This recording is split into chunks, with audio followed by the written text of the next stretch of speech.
టాటా మన ఇండియాలో ఒక కార్ని లాంచ్ చేయబోతుంది. అది టెస్లా కార్ని కూడా చాలా సింపుల్గా బీట్ చేస్తుంది. భారతదేశాన్ని అవమానంగా చూసినందుకు టాటా కంపెనీ ఎలాన్ మస్క్కి మంచి బుద్ధి చెప్పింది. ప్రతిసారి అమెరికా కంపెనీలు భారత్ కంపెనీలని చాలా తక్కువగా చూస్తాయి. ఎప్పుడూ కూడా భారత్ కంపెనీల ఇమేజ్ని డ్యామేజ్ చేయాలని చూస్తాయి. అలానే ఎలాన్ మస్క్ భారత్ని అవమానించడానికి చూసినప్పుడు భారత దిగ్గజం కంపెనీ టాటా అతనికి మంచి బుద్ధి చెప్పింది. భారత గౌరవాన్ని పెంచడానికి, భారత్ కంపెనీల ఇమేజ్ని కాపాడడానికి టాటా ఒక మంచి పథకం వేసింది. టెస్లా ఈ ప్రపంచంలోనే అతిపెద్ద ఎలక్ట్రిక్ కార్ని తయారు చేసింది. దాని ఓనర్ ఎలాన్ మస్క్ భారత ప్రధానిని కలవడానికి వచ్చాడు. అతని ముఖ్య ఉద్దేశం భారత గవర్నమెంట్తో మాట్లాడి భారత్లో ఒక అతిపెద్ద మ్యానుఫ్యాక్చరింగ్ ప్లాంట్స్ని నిర్మించాలనుకున్నాడు. ఈ మ్యానుఫ్యాక్చరింగ్ ప్లాంట్లోనే టెస్లా కార్ని తయారు చేస్తారు. ఆ తర్వాత వాటిని పెద్ద ఎత్తున అమ్మేస్తారు. దీంతోపాటు భారత చుట్టుపక్కల ఉన్న దేశాలకి కూడా వాటిని ఎక్స్పోర్ట్ చేయవచ్చు. దీనివల్ల ఎలాన్ మస్క్కి చాలా లాభం వస్తుంది. దీనికోసం ఎలాన్ మస్క్ భారత ప్రభుత్వం నుంచి డిస్కౌంట్ని అడిగాడు. అంటే భారత ప్రభుత్వం వీళ్ళని స్పెషల్గా ట్రీట్ చేయమని కోరారు. ఇండియా దీనికి ఒప్పుకుంటుందనే ఎక్స్పెక్టేషన్తో అలా మస్క్ ఇండియాకి వచ్చాడు. కానీ ఇండియన్ గవర్నమెంట్ మాత్రం అతను అనుకున్నట్టు చేయలేదు. విదేశీ కంపెనీల గురించి మాట్లాడుతూ అమెరికాకి సంబంధించిన పెద్ద కంపెనీలు భారత్లో వ్యాపారం చేస్తున్నాం, కొంతమంది మిషన్లు తయారు చేస్తున్నారు, కొంతమంది సెమీకండక్టర్స్ని తయారు చేస్తున్నారు, ఇంకొంతమంది స్మార్ట్ ఫోన్స్ని తయారు చేస్తున్నారు. ఇలా ఎన్నో రకాల అమెరికన్ కంపెనీలు ఇండియాలో బిజినెస్ చేసి లాభాలు పొందుతున్నాయి. మేము వాళ్ళందరినీ కూడా సమానంగానే చూస్తాం. కొంతమందికి ఎక్కువ డిస్కౌంట్ ఇచ్చి, కొంతమందికి తక్కువ డిస్కౌంట్ ఇచ్చి వేరుగా చూడము. ఒకవేళ మేము మిమ్మల్ని స్పెషల్గా ట్రీట్ చేస్తే భారత్కి నష్టం వస్తుంది. నష్టం విషయం పక్కన పెడితే మిగిలిన కంపెనీల నమ్మకాన్ని కోల్పోతాం. వాళ్ళకి అన్యాయం చేసినట్టు అవుతుంది. ఒకసారి మీరే ఆలోచించండి. ఇక్కడికి వచ్చిన యూరోపియన్ కంపెనీలు మెర్సిడెస్ కావచ్చు, లేదా ఎన్నో విదేశీ కంపెనీలు కావచ్చు, ప్రతి కంపెనీ కూడా భారత్లో ఉన్న రూల్స్ని పాటిస్తుంది. ఎప్పుడూ ఆ కంపెనీలు భారత్ రూల్స్ని అతిక్రమించలేదు. మిమ్మల్ని స్పెషల్గా ట్రీట్ చేస్తే వాళ్ళకి అన్యాయం చేసినట్టు అవుతుంది అని భారత ప్రభుత్వం చెప్పింది. అందుకనే భారత ప్రభుత్వం డైరెక్ట్గా కుదరదని చెప్పేసింది. మీరు ఫ్యాక్టరీ పెట్టాలనుకుంటే పెట్టండి, కానీ భారతదేశ కంపెనీలు అలానే విదేశీ కంపెనీలు పాటించిన రూల్స్నే మీరు పాటించాల్సి ఉంటుంది అని చెప్పింది. వెంటనే మస్క్ మేం భారత్లో బిజినెస్ చేయాలని అనుకోవట్లేదని చెప్పి, నేనిప్పుడు చాలా బిజీగా ఉన్నాను, ఇంకా పని ఉంది, ఇక్కడ నుంచి వెంటనే బయలుదేరతానని అక్కడ నుంచి వెళ్ళిపోయాడు. ఇది జరిగిన వెంటనే అతను చైనాకి వెళ్ళి చైనా ప్రభుత్వాన్ని సంప్రదించాడు. అలానే భారత్కి దగ్గరలో ఉన్న ఇండోనేషియాకు కూడా వెళ్ళాడు.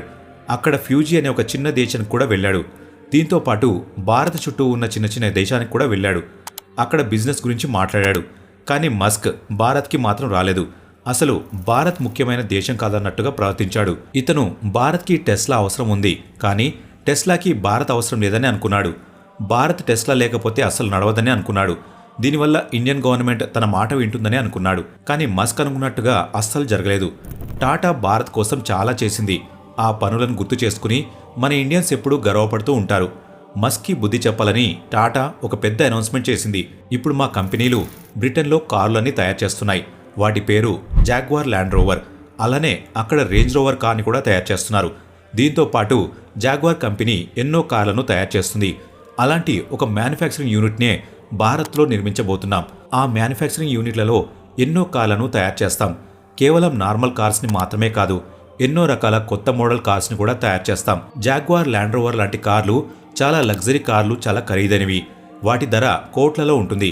అందుకనే వీటిని మన ఇండియాలో తయారు చేస్తారు. వీటిలో లాంచ్ అవ్వబోతున్న స్పెషల్ మోడల్ కార్ చాలా తక్కువ ధరకే లభిస్తుంది. దీనివల్ల భారత్లో ఉన్న ఖరీదైన కార్ల ధరలు 20 నుంచి 30% వరకు తగ్గుతాయి.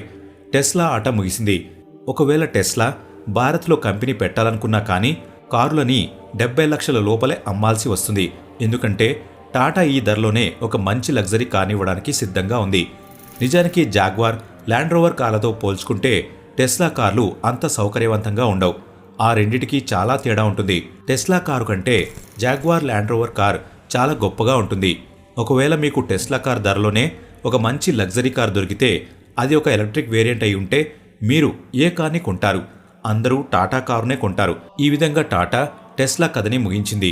దీనివల్ల శ్రీలంకకి వెళ్ళినా కూడా, పాకిస్తాన్కి వెళ్ళినా కూడా అక్కడ కూడా టెస్లా కార్కి డిమాండ్ తగ్గిపోతుంది.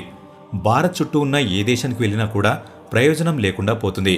ఒకవేళ భారత్కి రావాలంటే భారత్ రూల్స్ని పాటిస్తూ భారత గవర్నమెంట్ ముందు తలవంచాలి. ఫ్రెండ్స్, భారత్లో రేంజ్ రోవర్ కార్స్ ధర 68 లక్షలతో ప్రారంభమై 4.5 కోట్లతో ముగుస్తుంది. ధరలో కొద్దిగా 20% తగ్గితే ఆ మోడల్ 15 లక్షల నుంచి 95 లక్షల లోపే లభిస్తుంది. జాగ్వార్ ల్యాండ్ రోవర్ కంపెనీ వాళ్ళు భారత్లో రేంజ్ రోవర్ యొక్క అన్ని మోడల్స్ని లాంచ్ చేయబోతున్నారు. ఆ తర్వాత కార్ ధరని 18 నుంచి 20% వరకు తగ్గిస్తారు. ఈ కంపెనీ రేంజ్ రోవర్ని ఈ సంవత్సరం ఆగస్టులోనే భారత్లో లాంచ్ చేయబోతుంది. దీనివల్ల ప్రజలకి జాగ్వార్ ల్యాండ్ రోవర్ పైన ఉన్న నమ్మకం పెరుగుతుంది. ఈ కంపెనీ గత సంవత్సరం నుండి ఆటోమొబైల్ సెక్టర్లో తన ఆధిపత్యం చూపిస్తుంది. కంపెనీ తీసుకున్న ఈ నిర్ణయం ద్వారా భారత మార్కెట్లో కార్లు వేగంగా అమ్ముడుపోతాయి. గత సంవత్సరం జేఎల్ఆర్ కంపెనీ భారత్లో 4,430 కార్లను అమ్మింది.